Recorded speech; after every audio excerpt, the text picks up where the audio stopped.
eu saúdo a todos com a paz do Senhor Jesus, amém?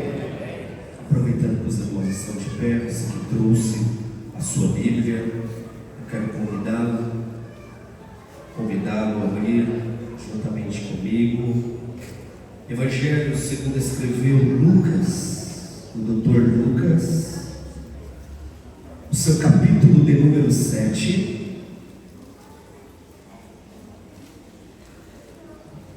Vamos ler a partir do verso de número 11. Lucas capítulo de número 7. A partir do verso de número 11, quantos acharam, digam amém. Amém. Eu leio. A epígrafe nos diz: o filho da viúva de Naim. E aconteceu pouco depois, e ele a cidade chamada Naim, e com ele iam muitos dos seus discípulos, e uma grande multidão. Repita comigo: uma grande multidão. E quando chegou perto da porta da cidade, eis que levavam um defunto, filho único de sua mãe, que era viúva, e com ele ia uma grande multidão. Repita comigo: grande multidão da cidade. E vendo o Senhor, moveu-se de íntima compaixão por ela e disse: não chores. E chegando-se, tocou o esquife, e os que levavam pararam, e disse: mancebo, a ti te digo, levanta-te. E o defunto assentou e começou a falar, e entregou a sua mãe. E de todos se apoderou o temor, e glorificaram a Deus, dizendo: um grande profeta levantou entre nós, e Deus visitou o seu povo. E correndo dele esta fama por toda a Judéia e por toda a terra circunvizinha. Quantos podem dizer amém? Amém. Podem tomar os nossos assentos que podem. Meus amados irmãos, estamos diante, uma vez mais, de um grande milagre do nosso Mestre. Para entendermos um pouco o contexto dessa mensagem, deixamos o capítulo de número 11, versículo de número 11, e retornamos ao capítulo de número 1. Capítulo de número 7, a partir do verso de número 1, a Bíblia nos conta uma história. E a Bíblia vai nos dizer a respeito que depois de um sermão, depois das instruções que o nosso mestre teve, Jesus vai e chega até Cafarnaum. E quando Jesus chega na cidade de Cafarnaum, o texto vai nos dizer que alguém chega diante de Jesus, por tudo quanto Jesus tinha feito, por tudo quanto Jesus tinha operado, por tudo quanto Jesus tinha ministrado ao corações daqueles que ali estavam. Um homem chega diante de Jesus e diz: o meu criado está em casa atormentado. Imediatamente Jesus, ele se dirige para aquele homem e diz: eu irei lá e irei dar saúde. Todos nós conhecemos a história, mas quando Jesus fala eu irei lá e irei dar saúde, ele mesmo se esquiva e diz: eu não sou digno de que entre debaixo do meu telhado, mas diga somente uma palavra e o meu criado sarará. Aquele homem agora ele acredita nas palavras que saem da boca de Jesus. Aquele homem acredita não somente na autoridade que sai da boca de Jesus, mas também no poder que as palavras de Jesus poderiam causar naquele criado que estava na sua casa. Quando Jesus ouve essas palavras, Jesus se admira lhe dizendo: nem mesmo em Israel eu encontrei um homem de tamanha fé.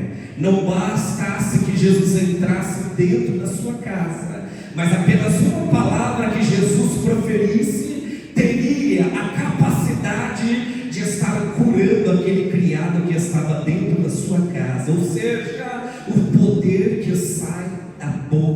nosso mestre. Conhecemos essa história e entramos agora, depois disso, no verso de número 1. O versículo de número 14, o texto vai nos dizer que depois de ele ir à cidade, Jesus agora está se aproximando à cidade de Naim, e juntamente com Jesus uma grande multidão. Uma grande multidão agora estava acompanhando Jesus. Essa mesma multidão que estava acompanhando Jesus, Josias, era a mesma multidão no qual tinha visto Jesus operar milagre. Essa mesma multidão que estava acompanhando Jesus era Júnior. Essa mesma multidão que estava acompanhando Jesus era a mesma multidão que tinha visto Jesus acalmar, porque os discípulos estavam dentro, esses que estavam numa grande multidão. Jesus acalmar a tempestade, e os discípulos tinham presenciado Jesus curar inúmeras enfermidades. Então essa multidão que estava acompanhando Jesus era uma multidão que estava alegre. Essa grande multidão que estava acompanhando Jesus era uma multidão que estava contente. Essa grande multidão que estava acompanhando Jesus estava com aquele que poderia trazer a vida para aquele que estava morto. Aquela grande multidão que estava com Jesus agora, sabia? Tinha plena convicção que aonde Jesus chegava, alguma coisa acontecia. Ou seja, ele tinha convicção que aonde Jesus se encontrava, milagres iriam acontecer, e de fato aconteceu. Quando nós abrimos a Bíblia Sagrada, nós vamos ver que aonde Jesus percorria, Júnior, por aonde Jesus passava, aquele que estava morto ressuscitava, aquele que estava leproso era curado da sua lepra. Aonde Jesus estava, se faltasse o pão, se faltasse o peixe, ele estava ali para poder multiplicar. Ou seja, aquela multidão tinha plena convicção que Jesus estando perto, ao lado dele, eles vivenciariam milagres. Olha só que interessante, irmãos. Quando nós lemos esse texto, nós vamos ver dois tipos de multidão. A primeira multidão que está acompanhando Jesus está alegre, está contente, porque a vida está ao lado dele, porque o Deus está ao lado dele.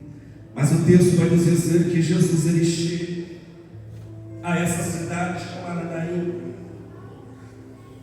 Ele chega perto da porta da cidade. O interessante é que ele não entra na cidade, ele para na porta. E quando ele para na porta, José Carlos, ele percebe que uma grande multidão está saindo da cidade. Porém, essa multidão que está saindo da cidade, Fábio, é uma multidão que não está alegre, é uma multidão que não está contente, é uma multidão que não está com a vida ao lado deles, mas uma multidão que está com a morte. Jesus ele para na cidade e avista esse cortejo. Ele denota que estavam levando um defunto. E a Bíblia nos fala que era o único filho desta mulher. E essa mulher era viúva, João. Uma grande tristeza agora, Wagner, é tomar conta dessa mulher. Porque agora ela já tinha perdido, Robert, a sua mulher, o seu esposo, e agora o seu filho, pastor Adilson. Ou seja, entendemos, Humberto, que neste momento a história dela está se findando. Porque já não tinha Ronaldo, o marido, o provedor da casa. Agora ela perde o seu filho. E quando nós falamos de filho, nós falamos, pastor Miguel, de história a ser escrita. Porque era através, pastor Genivaldo, dos filhos que se contava a história. É por isso que o povo de Israel orava, dizendo: Deus de Abraão, Deus de Isaac e Deus de Jacó. Ou seja, a genealogia dizia muito bem quem era aquela família.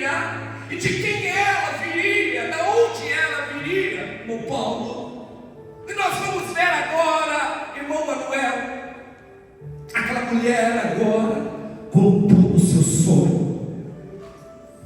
História, Enio, a ser contada, a ser sepultada. A multidão agora que está saindo da cidade, porque o cemitério não ficava na cidade, o cemitério ficava para o lado de fora, Eliezer. Então essa multidão estava saindo de dentro para fora, com a multidão que aqueles e aquelas, Gabriel, que o acompanhava. Filomeno estava convicto que ali estava se encerrando, pastor Rogério, a história. E quem sabe, olha, algumas batiam no peito dele e diziam: é mesmo assim. Acontece. Nós estamos contigo, iremos sepultá-la junto contigo. Imagine a tristeza daqueles que estavam, Paulo Melo, e ainda as carpideiras que era chamada para chorar, para compactuar, Eliseu, com a tristeza daquela mulher. Mas ela não contava tudo, que a história dela seria mudada, porque o homem de Nazaré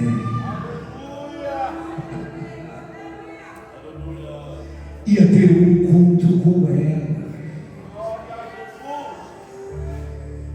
Quem sabe a multidão alegre, contente com Jesus, já estava atônitos para ver o que Jesus iria fazer. O que é agora? Como será manifestado agora o poder desse homem que está conosco? De que maneira ele irá se comportar? Ele irá falar? Como vai ser? Algo que eu, você e nós, nessa noite, temos que voltar a acreditar, em ter o mesmo pensamento. Quem é que Jesus vai curar no nosso meio nesta noite? Como será manifestada a presença dele no nosso meio? E eu conto com meus amigos, meus irmãos pastores aqui à minha direita, à minha esquerda, para interceder para que o Espírito Santo nessa noite e o poder de Deus seja manifestado no nosso meio, para que vidas nessa noite sejam curadas, para que vidas nessa noite sejam restauradas.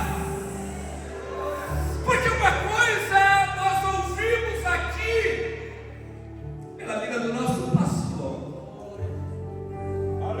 o porquê tanto conhecimento, porque o tanto grego, a hermenêutica, a homilética, a exegese da palavra, e não voltamos nas mensagens que a igreja, a Assembleia de Deus chegou até onde está. Jesus Cristo cura, Jesus Cristo liberta, Jesus Cristo batiza, Jesus Cristo leva-nos para o céu.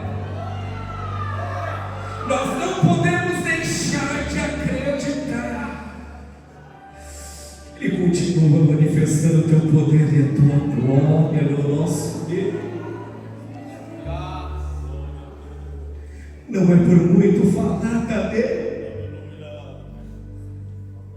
mas é por acreditar na palavra de Deus. Aquela multidão estava de fome, querendo ver qual era a maneira que Deus iria agir. Escute isso. Há momentos que nós chegamos na igreja, e eu já passei por isso, que nós queremos que Deus nos ampare e fala: eis que eu te digo. Estou eu entrando com providência nesta casa. Existe momento que nós queremos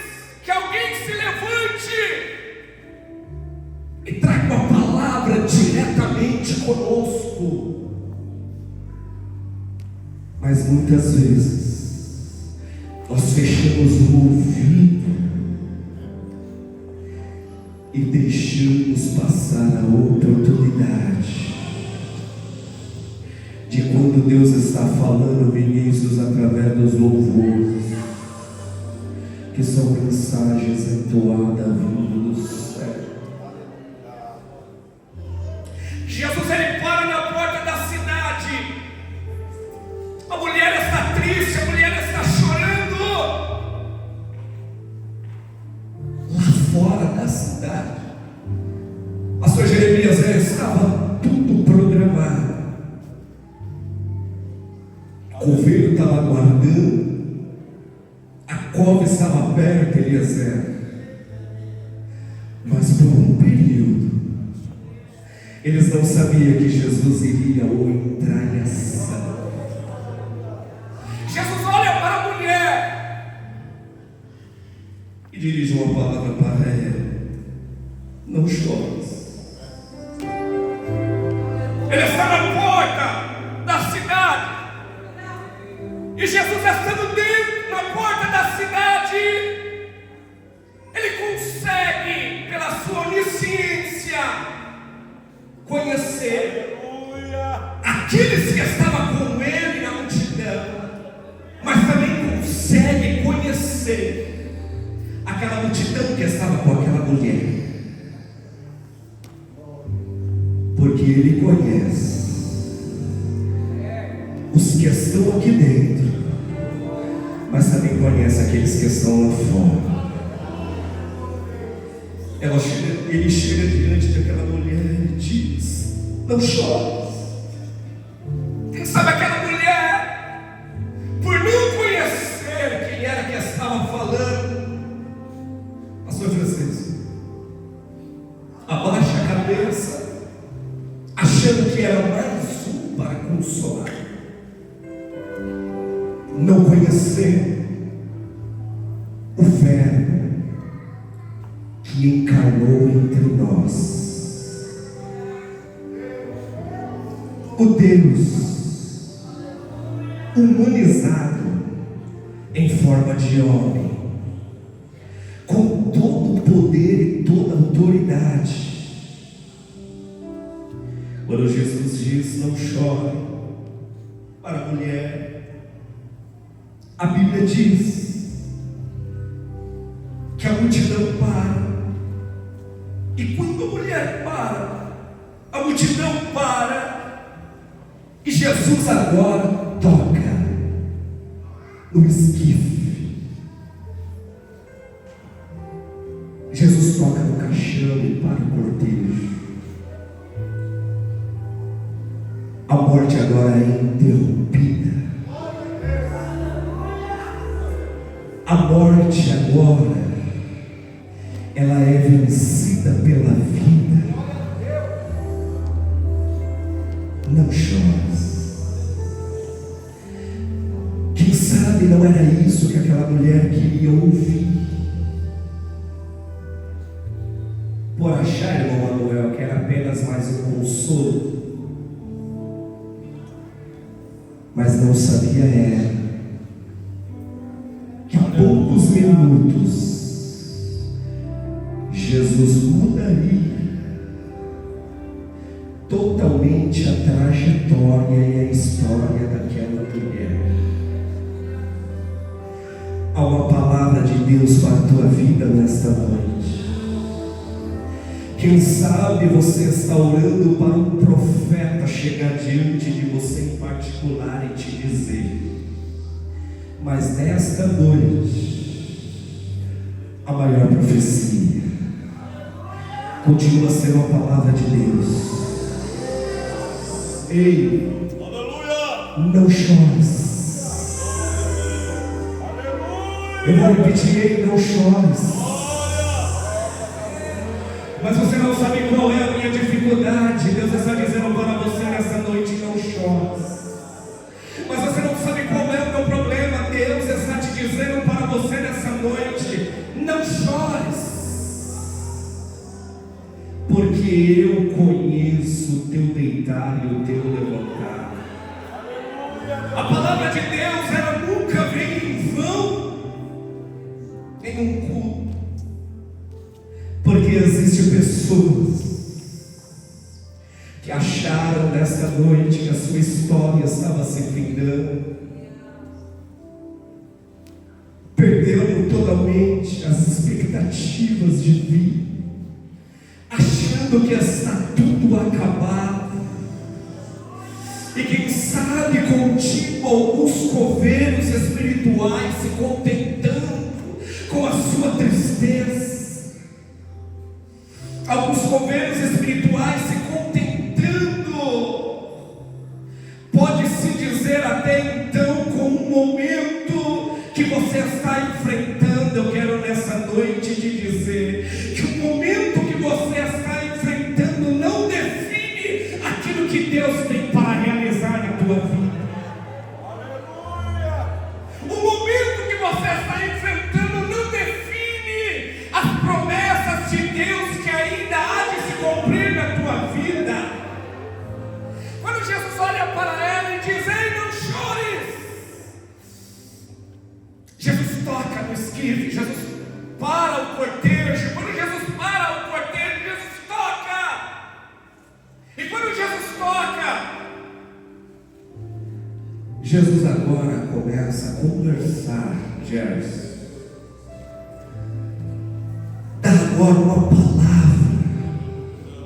libera agora uma palavra de milagre sobre a vida daquele menino. Você consegue entender o que Deus está falando contigo nesta noite? Você consegue assimilar a palavra de Deus para a tua vida nesta noite?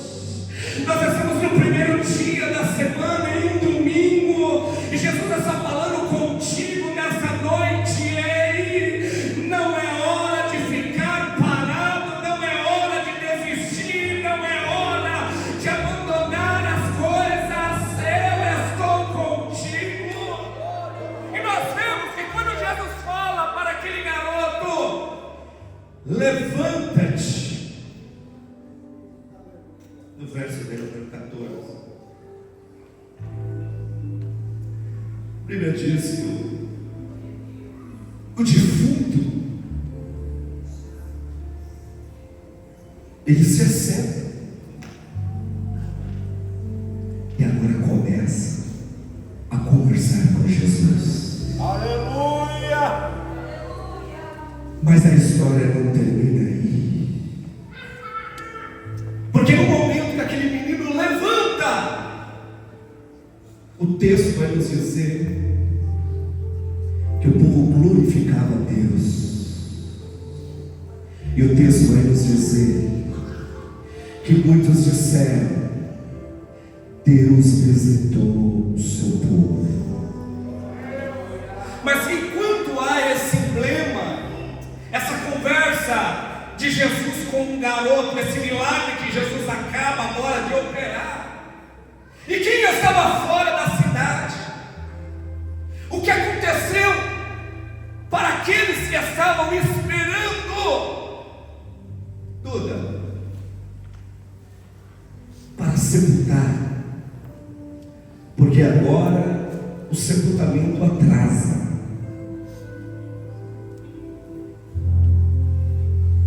Ele foge do normal, do comum. Os coveiros, pastor Severino, estavam aguardando aquele jovem para ser sepultado, e a notícia teve que chegar lá, porque eles quiseram saber: Robert, penso eu, o que está acontecendo? Nelson, está demorando. O que é que aconteceu, Aguinaldo? Já passou do horário do corpo chegar para ser sepultado. Alguém tem que dar a notícia. Cancela o funeral, porque o milagre aconteceu ali na porta, porque algo de normal aconteceu. Mas todos queriam saber o que de fato aconteceu com o que estava acontecendo. Por que é que foi cancelado o funeral? E aí a notícia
os coveiros espirituais, aqueles que acham que você não vai prosperar, aqueles que acham que o ministério será apagado, aqueles que acham que para você não tem mais jeito, diga para ele: Jesus chegou primeiro, Ele é o autor da vida. Deus nessa noite reescreve uma história nova na minha e na tua vida.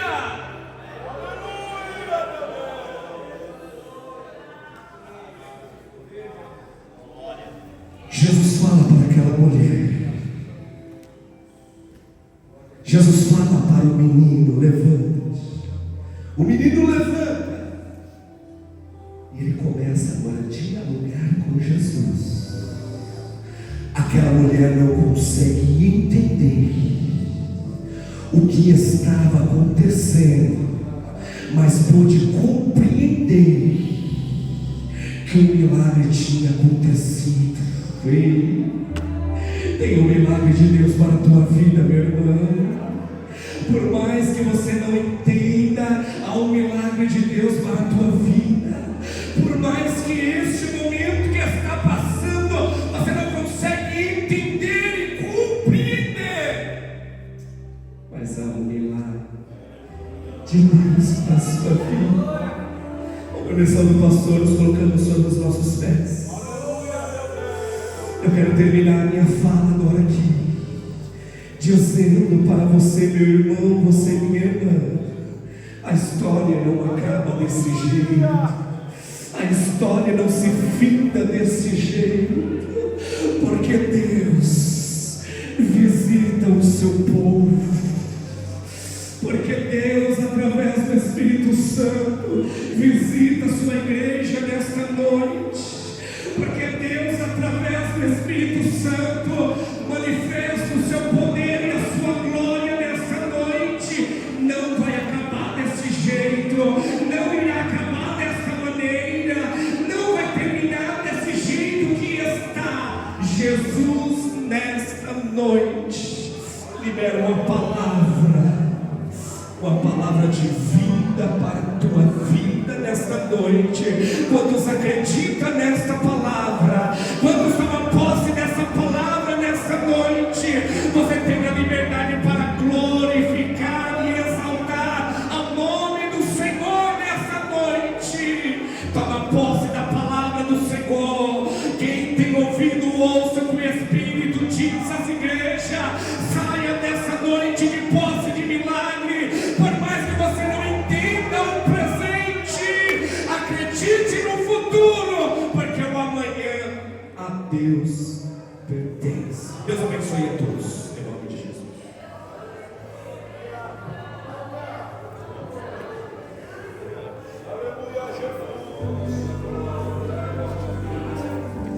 Glória a Jesus. Cumprimento a igreja com a paz do Senhor. Meus irmãos, eu quero fazer um convite. Se entre nosso meio tem alguém não crente que não aceitou Jesus nesta noite,